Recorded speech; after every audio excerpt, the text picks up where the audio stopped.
నీ పవిత్రమైన ప్రేమకి దీనితోనే నీకు గిఫ్ట్ ఇప్పిస్తా.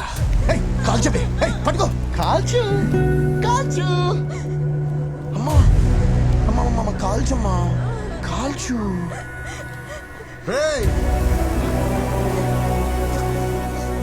నువ్వు వీడిని కాల్చకపోతే ఆడి బుర్ర పగిలిపోద్ది. నా కూతురిని వదిలేయండి. ఇదంతా నీ వల్లే జరిగింది. Bloody waste.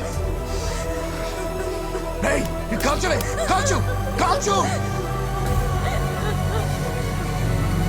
కాల్చవే.